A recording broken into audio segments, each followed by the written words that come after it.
Perfecto. Entonces, vamos a comenzar con este pequeño repaso. Recordemos que las clases que están acá en Apuntes Paralelo 2 y me parece que desde la clase 23 se las voy a ir descargando acá, después las puedo borrar. Bueno, nosotros no recuerdo desde qué clase que comenzamos, desde la 22, perfecto. Desde la clase 22 que nosotros veníamos hablando de lo que era los fasores y de que íbamos a trabajar ahora en corriente alterna. Entonces, básicamente un fasor era un número complejo que nos iba a entregar información sobre la amplitud y las fases de una sinusoide. Vimos cómo nosotros podíamos pasar de una representación en el dominio temporal hacia una representación fasorial. ¿Ya? Directamente, si tenemos coseno, lo pasamos ahí considerando el ángulo de fase. Si tenemos seno, tenemos que desfasarlo en menos 90 para poder hacerlo todo con coseno. ¿Por qué? Porque este análisis que nosotros hicimos aquí, de cómo obtenemos y cómo llegamos a una expresión fasorial, la hicimos tomando el coseno como base. Si trabajamos con derivadas e integrales, nos damos cuenta que derivar en el dominio temporal es equivalente a multiplicar el fasor por j omega, y si integramos en el dominio temporal, es equivalente a multiplicar el fasor por 1 partido por j omega, o de otra forma, menos j partido en omega. Recordemos que 1 partido en j es igual a menos j. Eso fue lo que vimos esa clase. Posterior a eso, vimos cómo se comportan los elementos pasivos en el dominio fasorial. Partimos con la resistencia y nos dimos cuenta que en la resistencia no hay desfase entre su tensión y la corriente. O sea, lo único que cambia entre la tensión y la corriente en una resistencia, cuando nosotros trabajamos con corriente alterna, es la amplitud, que la corriente tiende a ser menor, la amplitud del fasor de corriente respecto al voltaje, debido a la ley de Ohm. Vimos el caso del capacitor, y ahí nos dimos cuenta que en verdad sí hay un desfase. La corriente adelanta, entre comillas, 90 grados respecto al voltaje. ¿Ya? O sea, aquí sí hay un desfase. Y en el caso del inductor, la corriente estaría atrasando al voltaje en 90 grados. Entonces vimos que para cada elemento, en el dominio del tiempo tenemos su expresión, y en el dominio fasorial podíamos encontrar directamente cuál era su expresión de tensión. Entonces podíamos pasar rápidamente de una a la otra. Y con eso mismo extendimos el concepto de resistencia y empezamos a hablar de impedancia, que representa la capacidad de un elemento de oponerse al paso de la corriente alterna. ¿Ya? La impedancia es algo más general que la resistencia, puesto que la resistencia es un caso particular de la impedancia, cuando la parte imaginaria es cero.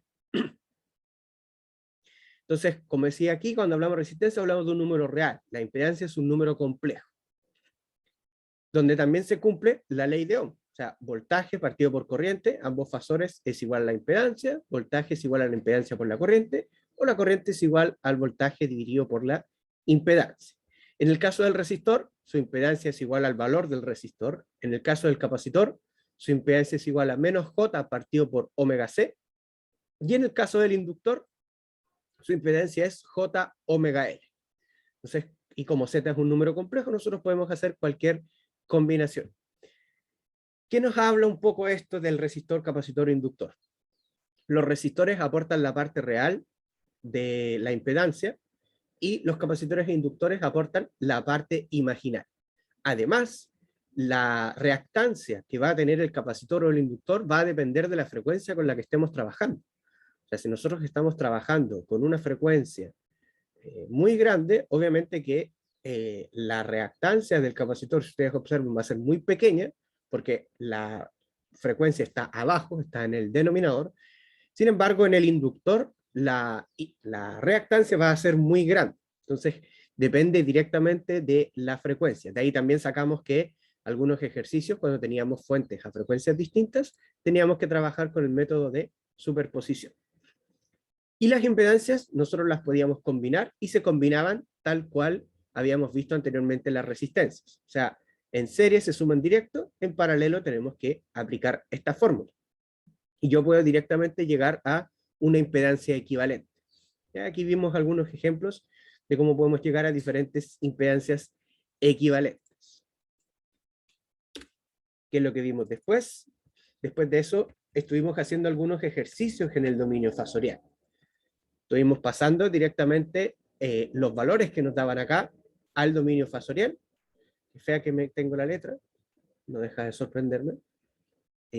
Ahí vamos aplicando menos j partido por omega c, j omega l, y una vez que nosotros llegábamos al valor, teníamos que trabajar utilizando mallas. Podíamos utilizar nodo también, que fue lo que utilizamos acá.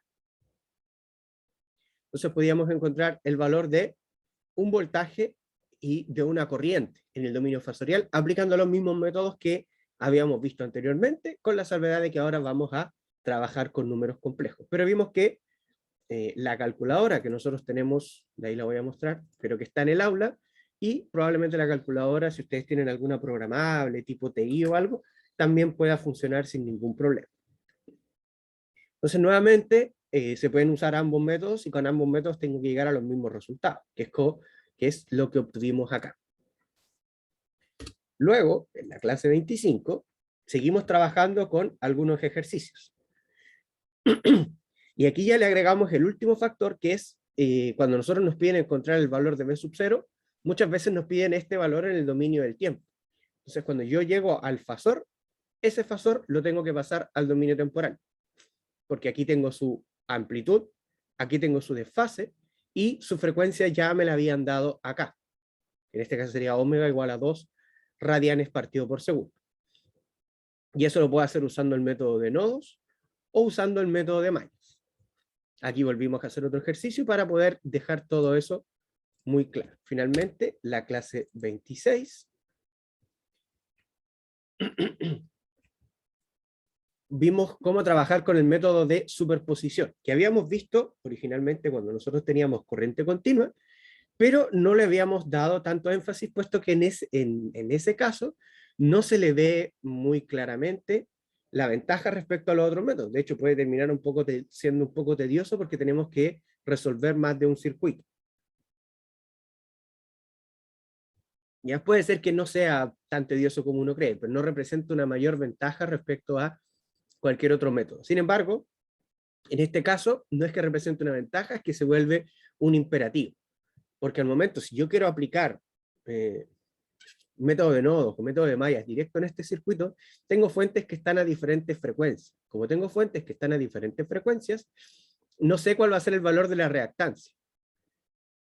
Para solventar eso, nosotros utilizamos el método de superposición, en donde vamos dejando encendida solamente una fuente. Vemos cuánto es el valor de cada una de las reactancias y trabajamos. Las otras fuentes se apagan. Recordemos que para apagar una fuente de corriente, yo la debo convertir en un circuito abierto. Para apagar una fuente de tensión, la debo convertir en un cortocircuito. En el caso de las fuentes de corriente continua, eso quiere decir que su omega o su frecuencia es igual a 0. En ese caso, la inductancia, si la frecuencia es igual a 0, su reactancia va a ser igual a 0, por lo tanto se va a reemplazar por un cortocircuito. En el caso del capacitor, si la frecuencia es igual a 0, su reactancia o su impedancia capacitiva tiende al infinito, o sea, se hace muy grande, y por lo tanto lo reemplazamos por un circuito abierto. Ahí lo reemplazamos, obtuvimos el valor, y una vez que obtenemos el valor, nuestro valor final es la suma de cada una de estas componentes, que después nosotros pasamos directamente al dominio temporal. Y lo que vimos la penúltima clase, la última clase fue el ejercicio que yo les dejé, hablamos un poco de lo que son las potencias, y vimos que en la potencia compleja también vamos a multiplicar voltaje por corriente, pero ahora, si es que nosotros estamos trabajando con el valor RMS, tenemos que agregarle un medio. Y además la corriente tiene que ir conjugada. Eso quiere decir que el ángulo se pasa negativo. De hecho, en esa clase lo dudamos un poco, pero directamente nos dimos cuenta con el mismo apunte que teníamos de números complejos que el conjugado era pasar el ángulo a negativo. De hecho, lo podemos volver a corroborar. Acá mismo, en el aula, nosotros tenemos el apunte para que ustedes después lo puedan revisar. Será este. Aquí tenemos una versión está un tanto anotada, denota algunas demostraciones rápidas, pero esto estaba...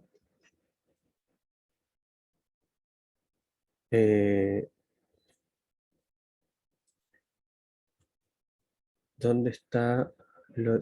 Esa vez también se me perdió, el conjugado. Acá está. Se dan cuenta que si tengo un número complejo, el conjugado es lo mismo que yo pase a negativo su parte imaginaria o que pase a negativo el ángulo. Se encuentra reemplazando todas las cotas por menos cotas.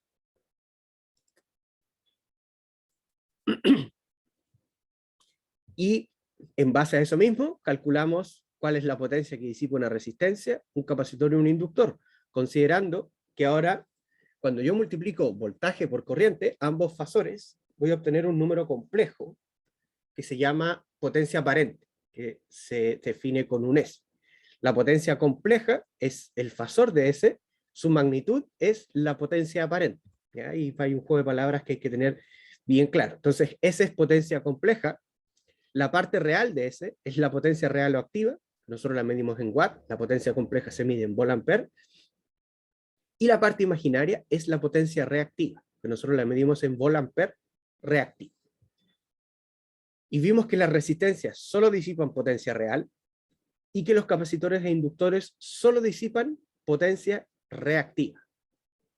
¿Ya? Y si tenemos una impedancia, nosotros también podemos calcular cuánto es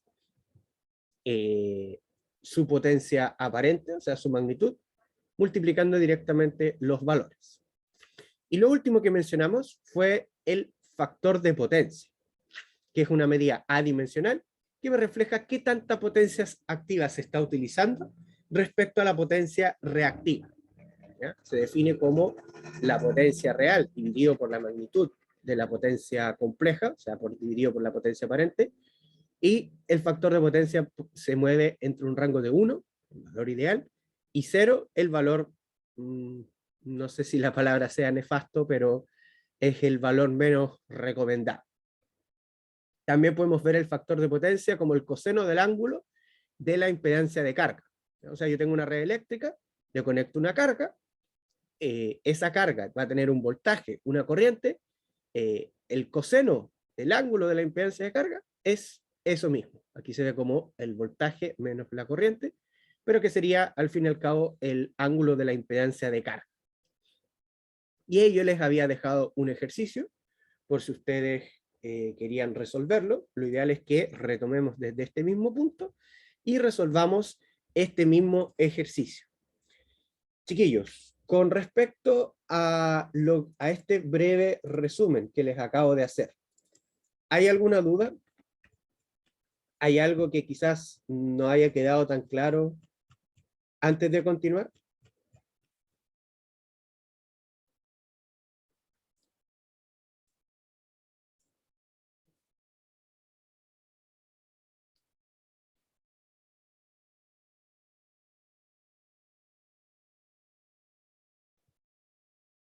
Pareciera ser que no. Perfecto. Entonces, resolvamos el ejercicio y si nos queda tiempito podemos hacer otro ejercicio, si no lo hacemos el otro miércoles. Y estamos bastante bien con el tiempo a pesar de las interrupciones.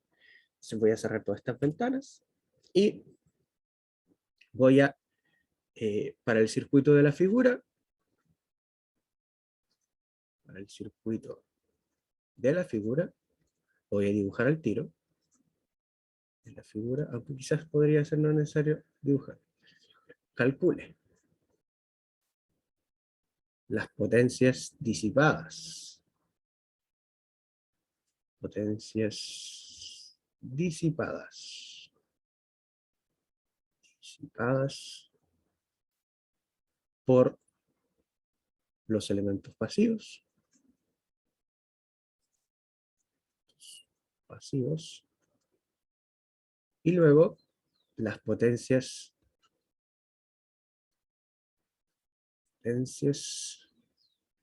entregadas por las fuentes.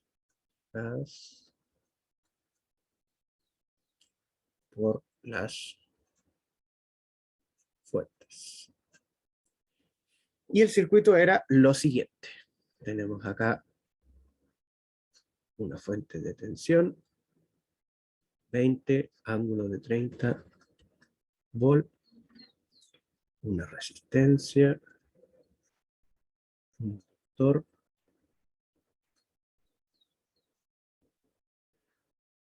perdón, un capacitor,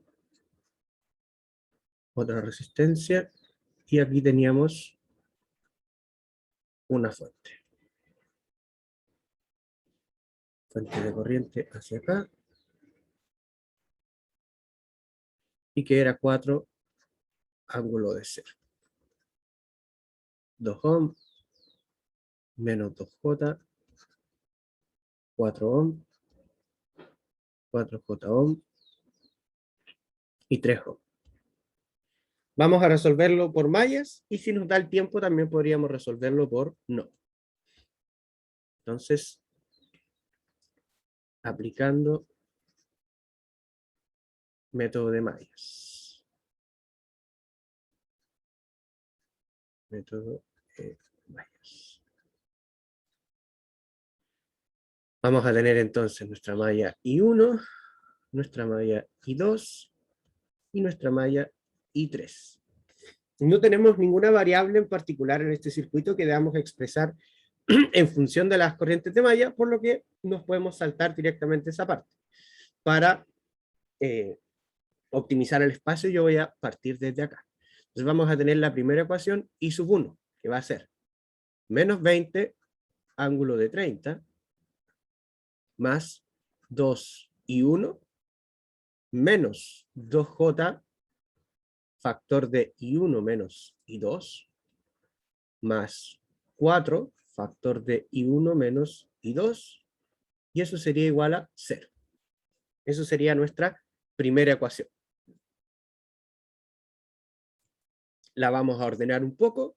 Vamos a tener que I1 en este caso sería I1, tendríamos 2, 4 serían 6, y esta parte imaginaria, tendríamos 6 menos 2J.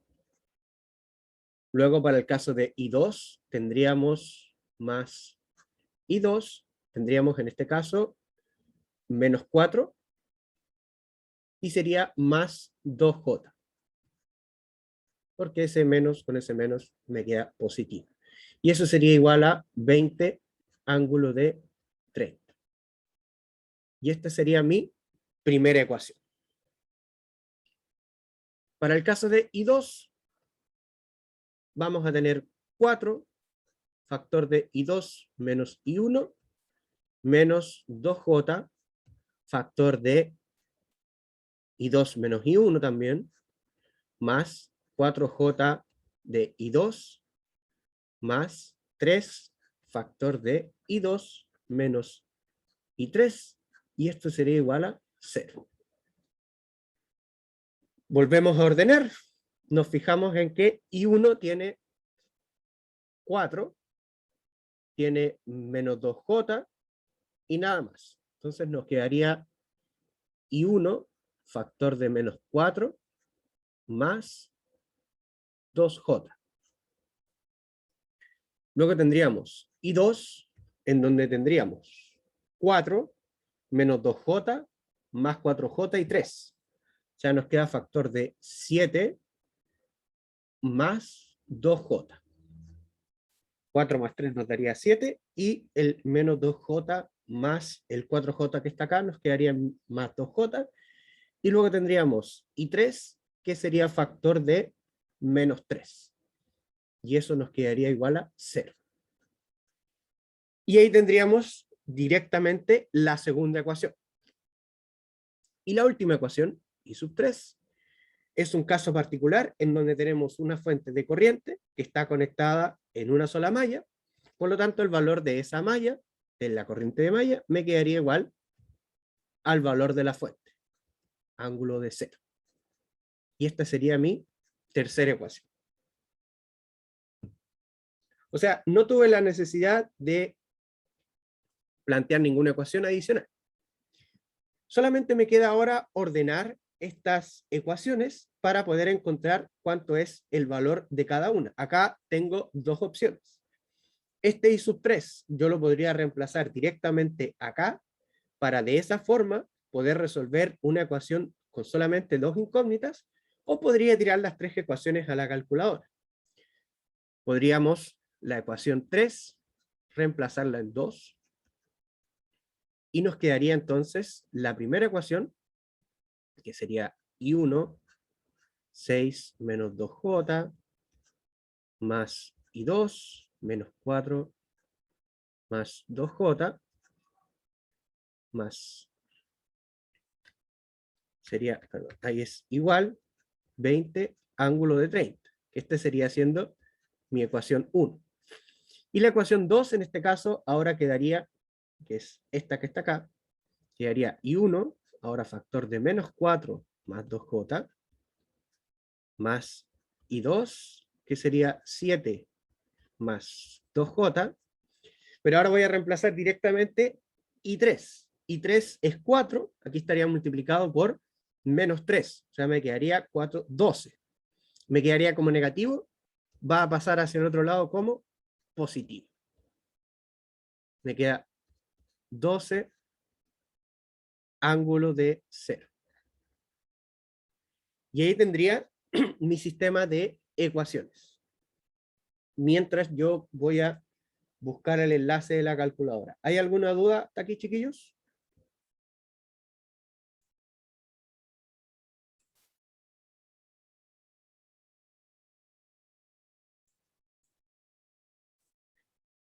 Ahí está. A ver, el enlace de la calculadora. ¿Dónde lo tengo? Esto directamente, esta ecuación, la vamos a tirar a la calculadora, obviamente en la forma matricial, para así no tener ningún inconveniente. Esto está acá en Licencia Online. Emulador online. Perfecto. Este emulador en general es bastante bueno, y es en caso de que por algún motivo alguien no tenga la calculadora, puede utilizar el emulador.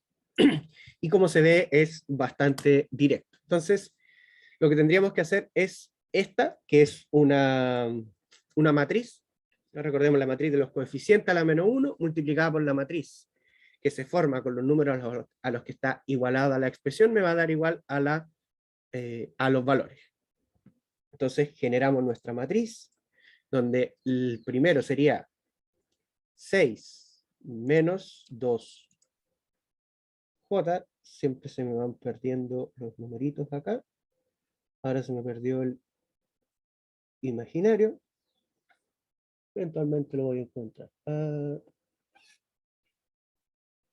Yo les recomiendo que en el caso de la prueba, para que no les pasen este tipo de cosas, tengan anotado, por ejemplo, el imaginario está en tal número, acá está. ¿O qué pasó? Ahí, ahí. Pero antes, y lo voy a seguir repitiendo todas las clases, antes de ponerse a hacer cualquier cosa, siempre ir Mode y buscar. Primero, ángulo en grados. Importantísimo, o sea, yo creo que ya los memes, no pueden sacar memes más nuevos, pero los clichés son clichés por algo. Antes de cualquier cosa me doy a Mode, me aseguro que el ángulo esté en grados sexagesimales. Después, el formato complejo, si bien es cierto acá puede depender de cómo uno prefiere, yo recomiendo trabajar en polar. De todas formas, la calculadora me puede permitir pasar de un lado a otro. Y cuando me dice aquí exact o aproximar, yo le debo poner a aproximar. ¿Por qué? Porque si yo trabajo con números irracionales o trabajo con fracciones muy grandes, la calculadora, en vez de mostrarme todos los decimales, me va a mostrar lo concreto. ¿A qué me refiero con esto? Supongamos que yo funciono con eso, porque si yo le pongo automático, dejo que la calculadora decida. Pero ahora veamos qué pasa, o qué es lo que me va a mostrar la calculadora, si es que yo trabajo, por ejemplo, acá trabajo con exacto. Si yo trabajo con exacto, supongamos que yo quiero multiplicar 36 por aquí está pi, a eso lo quiero multiplicar por raíz de 2. Eso es lo que hace la calculadora. Porque en rigor me está entregando el valor exacto, debido a que tanto raíz de 2 como pi son números irracionales, el valor exacto es 36 por pi por raíz de 2. Por eso yo necesito que el valor aquí en mode yo lo deje en aproximar, porque nosotros en ingeniería necesitamos el número. No necesitamos entre comillas, la expresión, aunque ya ahí son cosas un poco más profundas de la matemática que no me voy a meter, pero necesitamos el número, un número y acotado. No podemos decirle a alguien, no, eso es pi. ¿No? En ciertos contextos funciona, pero en general se solicita el número. Entonces hacemos esas modificaciones en la calculadora y ahí recién nosotros vamos a poner nuestra matriz.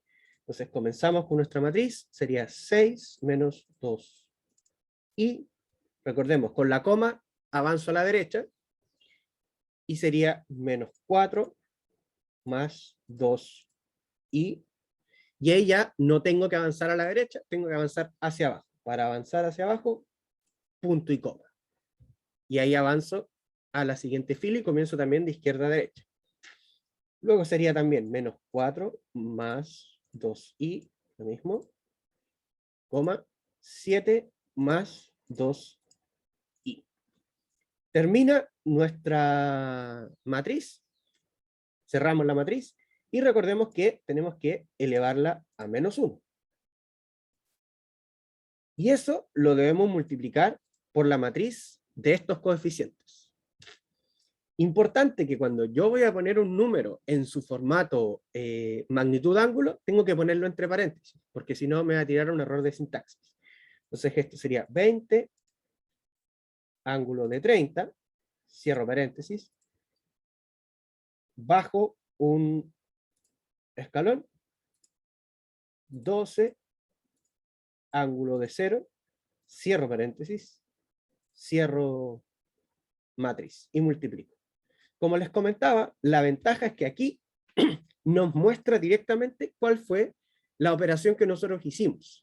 Vimos en una de las clases anteriores que eso es útil porque hay veces en que si yo no configuro bien la calculadora, se me olvidó un paréntesis o cualquier cosa, puedo terminar haciendo una operación que no es la que yo deseo realizar. Por ende, podemos chequearlo aquí mismo y aquí nos damos cuenta que efectivamente la matriz de coeficientes, no están cada uno de los coeficientes correctamente escritos, está elevada a la menos 1 y está multiplicada por la matriz que se forma con la igualdad de la ecuación. Y ahí llegamos directamente al resultado. Llegamos al resultado de la... No sé si esto lo tengo por acá. Sí. Llegamos al resultado que nos da de esta ecuación. Llegamos a que I sub 1 es igual a 4,6135, ángulo de 6, me parece que esos dos decimales en 0 ya es suficiente, esto me quedaría en amperes, y 2 sería igual a 4,4155, ángulo de menos 28,97, podríamos incluso aproximarlo a 29, pero lo vamos a dejar ahí. E I3, que ya lo habíamos calculado, y era 4 ángulo de 0. Un poco feo el 0, ángulo de 0. O sea, ahí ya tenemos nuestras corrientes de May. ¿Qué debemos hacer entonces para poder calcular cuántos van a ser mis potencias? Recordemos, la potencia compleja es un medio del fasor en RMS por el fasor corriente en RMS, pero el fasor corriente tiene que ir conjugado. Desde aquí yo debo la potencia en watts es la parte real de esto, mientras que la potencia reactiva, que es Q, es la parte imaginaria de este número complejo. Y en base a eso, yo voy a poder calcular directamente cuánto es la potencia de cada uno de los elementos. Entonces le vamos a poner nombre a los elementos para nosotros no perdernos. Entonces vamos a darle a este la potencia 1, potencia 2, potencia 3, potencia 4, potencia 5. Con otro colorcito vamos a poner potencia de la fuente 1 y potencia de la fuente 2. ¿Y con quién vamos a comenzar entonces? Las potencias de los elementos pasivos. Potencias de elementos pasivos.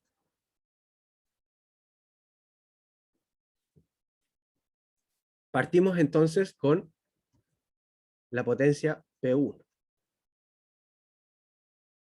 La potencia P1 corresponde a la potencia de esta resistencia que está acá, de la resistencia de 2 ohms. En el caso de esa resistencia, recordemos que esa resistencia las resistencias no disipan potencia compleja.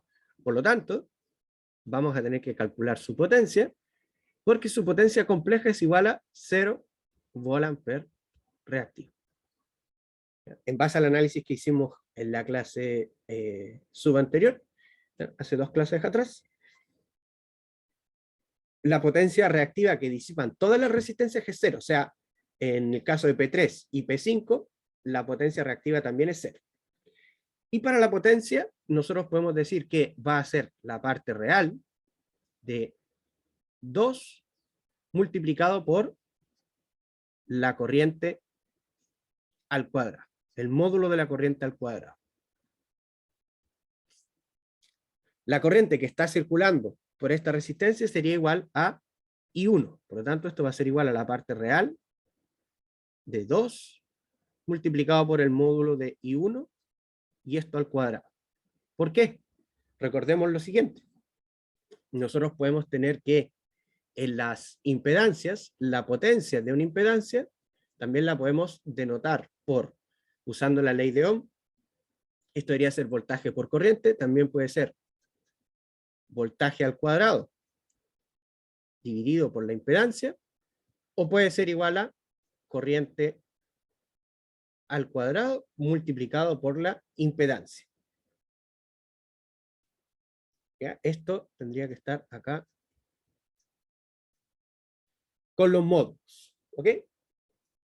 Entonces nos tenemos que quedar con la parte real de esta multiplicación, porque eso es la potencia activa. Ahora, esto es solo por formalidad poner la parte real, porque como estamos considerando el módulo, y esto aquí está multiplicado por un número real, en verdad nos va a dar un número real igual. Entonces, el módulo de I sub 1 sería igual a 4,4135, eso ya no lo voy a hacer en esta calculadora tan grande, pero lo puedo hacer directo acá, 4,6135, y eso lo tendría que elevar al cuadrado, y luego multiplicar por 2. Y me quedaría entonces que P1 sería 42,57 watts. Vamos ahora con la siguiente, que sería P2. Voy a dejar con rojito al tiro notadas acá. P2. P3. Sería hasta el 5. P4. Y P5. Para después no tener que estar cambiando los colores. En el caso de P2, tenemos que es una capacitancia. ¿Qué quiere decir que sea una capacitancia? De que en este caso el papel se va a cambiar. Y vamos a tener solamente potencia reactiva. O sea, acá en este caso la potencia activa va a ser igual a 0 watts. No vamos a tener potencia activa. Y va a ser la potencia reactiva la que vamos a tener que calcular. La potencia reactiva va a ser la parte imaginaria, menos 2J, menos 2J, y aquí las corrientes que están circulando por este capacitor sería I1 menos I2. O sea, tendríamos que sería I1 menos I2, el módulo de eso al cuadrado. Esto sí lo vamos a hacer directamente acá. Entonces vamos a decir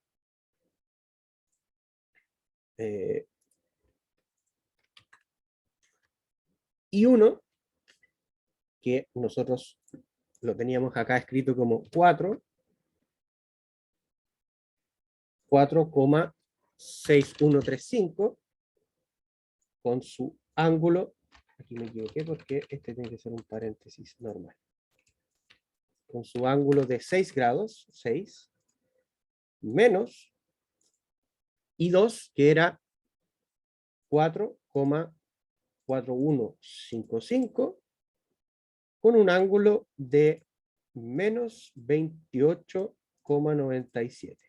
Cerramos, obtenemos ese valor. De ese valor nosotros nos tenemos que quedar con el módulo. El módulo sería 2,71938. Eso lo multiplicamos al cuadrado y lo multiplicamos por menos 2J. Y nos quedaría entonces menos 14,8 J por ampere reactivo. Me parece que aquí este está de más. Ahí. Menos 14,8 volt ampere reactivo. Queda de forma implícita la parte imaginaria.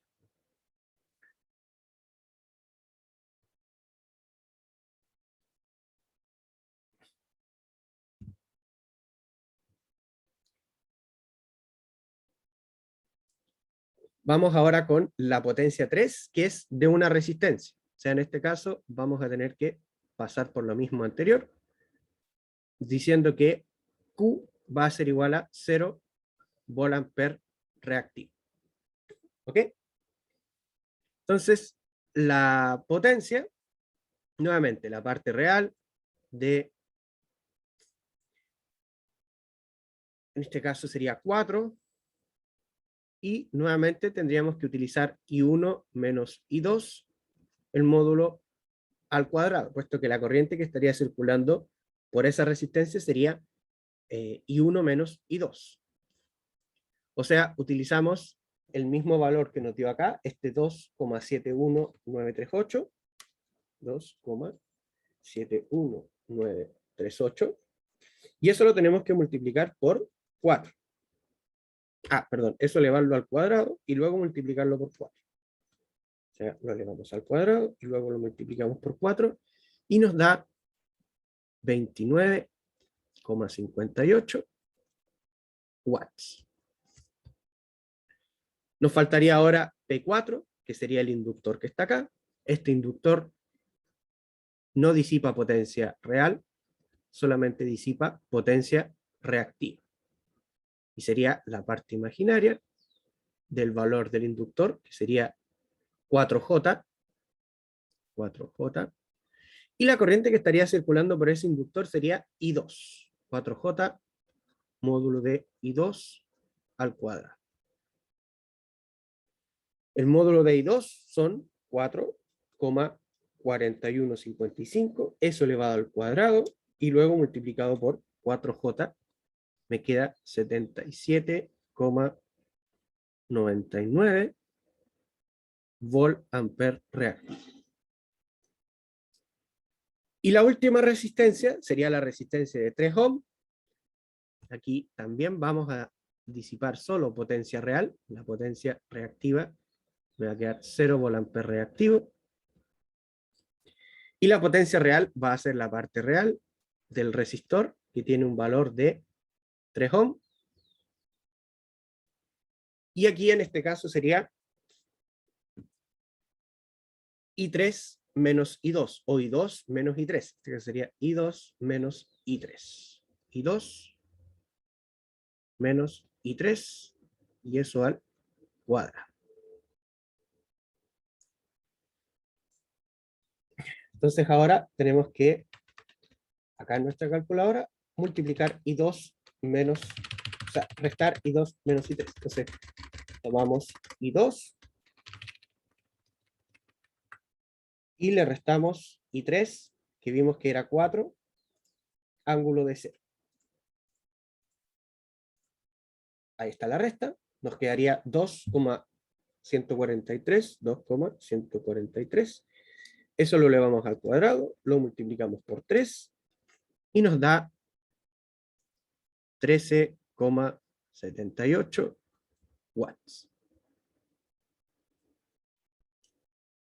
Y de esa forma cumplimos con la primera parte, que es las potencias disipadas por los elementos pasivos. Sabemos que las resistencias solamente van a disipar potencia real, P1, P3, P5. Y que los elementos capacitivos e inductivos solo van a disipar potencia reactiva, P2, potencia reactiva negativa, y P4, potencia reactiva positiva. ¿Ya? En el caso, a diferencia de lo que nosotros habíamos visto, que el signo negativo implicaba que está entregando potencia y que el signo positivo me está indicando que está absorbiendo potencia, en este caso, eso corre para la potencia activa. En el caso de la potencia reactiva, este signo menos me indica que es una carga capacitiva y este me indica que es una carga inductiva. O sea, aquí estamos hablando de una carga con mayor presencia de capacitancia sobre inductancia, y si es positivo, mayor presencia inductancia sobre la capacitancia. ¿Alguna duda hasta aquí, chiquillos? Para que pasemos a las potencias entregadas por las fuentes.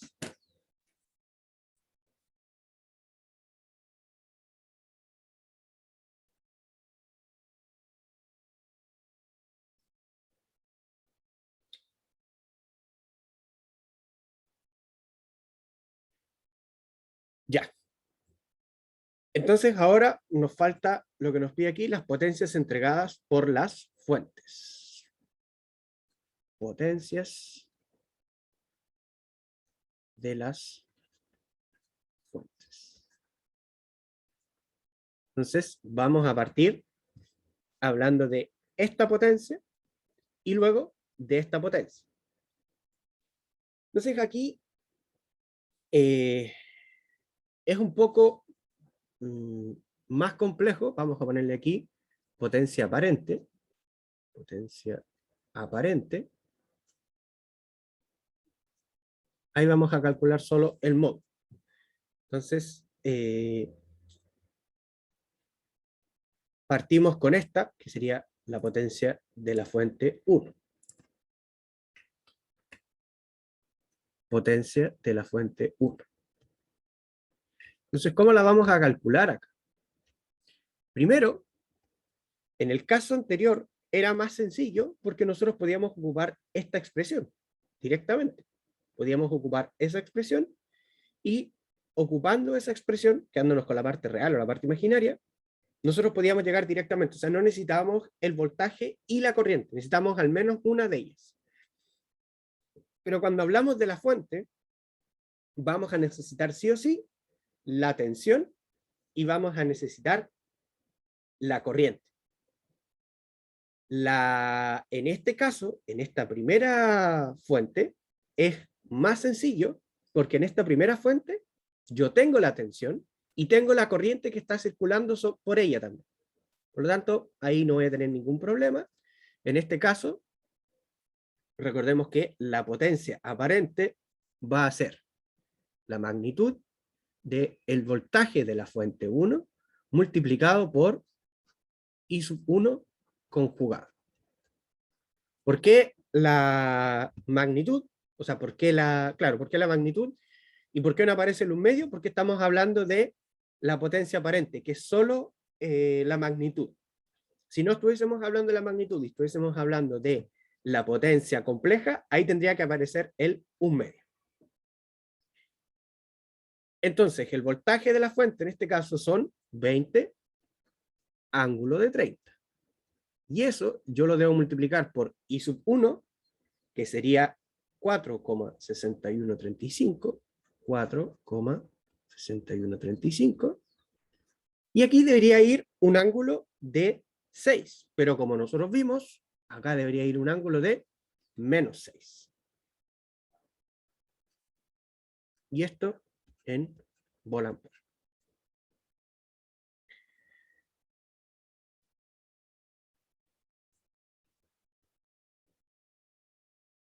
Entonces, la potencia de la fuente 1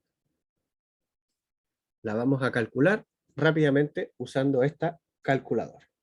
Entonces, acá vamos a tener por un lado el 20 ángulo de 30,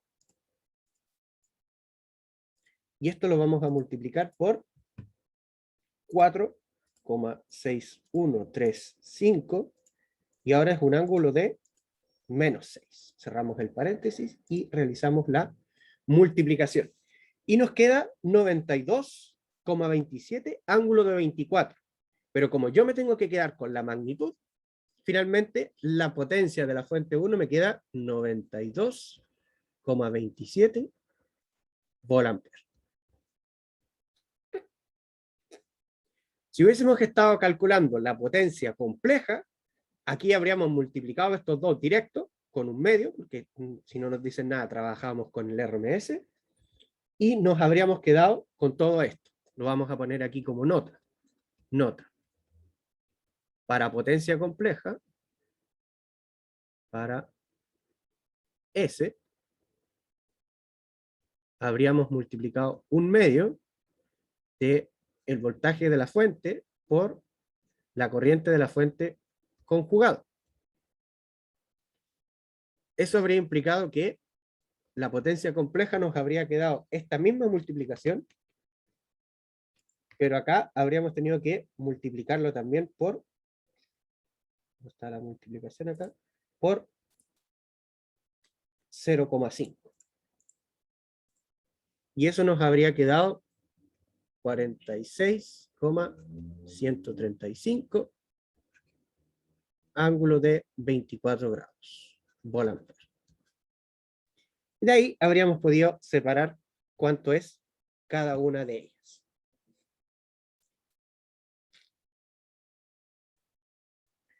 Me parece que aquí también debería ir el 1/2, porque estamos hablando de los valores RMS. Entonces aquí, ¿qué pasó? ¿Qué pasó que no me deja borrar? Uf. Lo puedo borrar directo. Aquí también deberíamos haberle puesto un medio y al final nos habría quedado 46,135 y eso en volt-ampere. Ahí sí.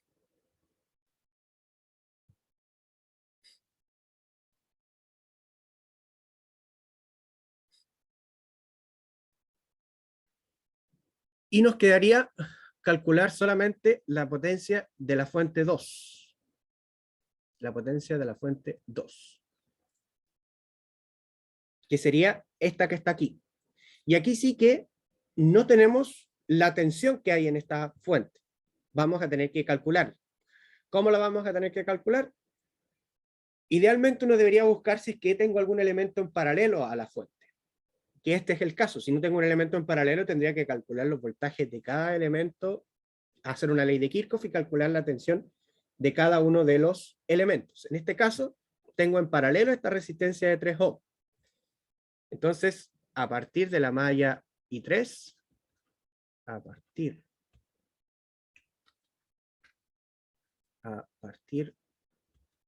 de la malla I3, podemos obtener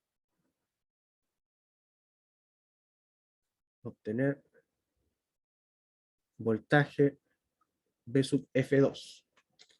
Porque el voltaje de la fuente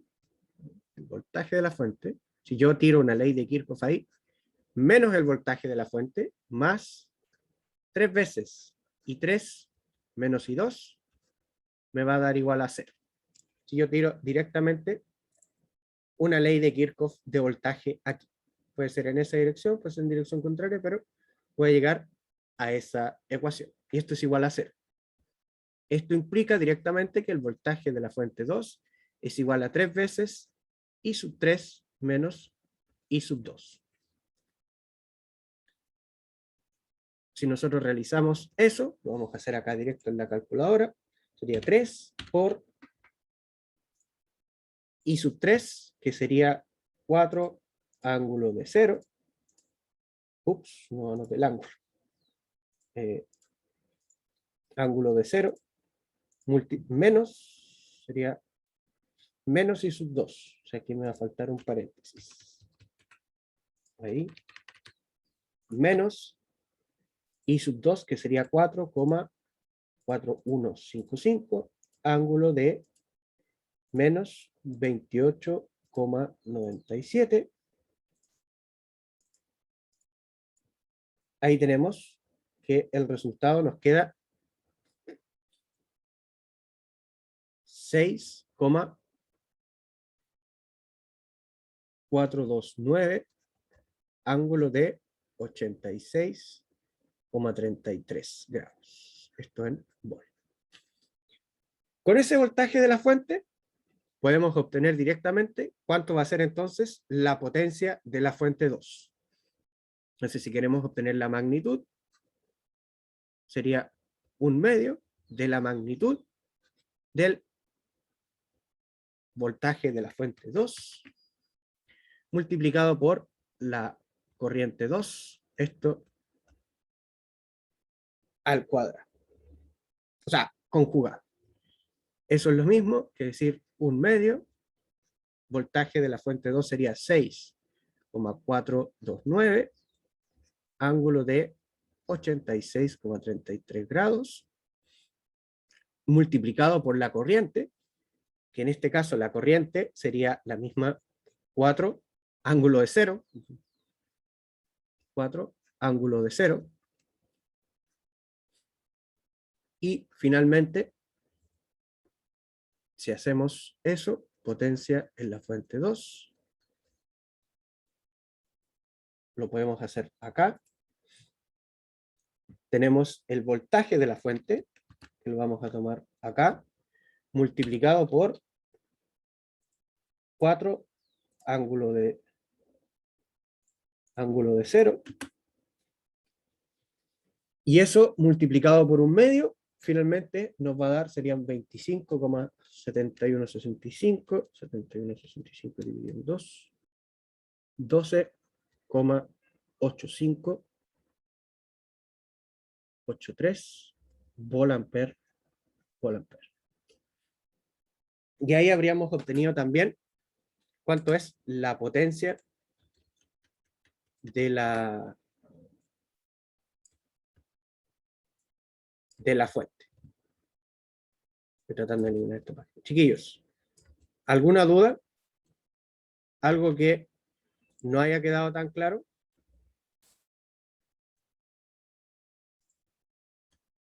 Ahí.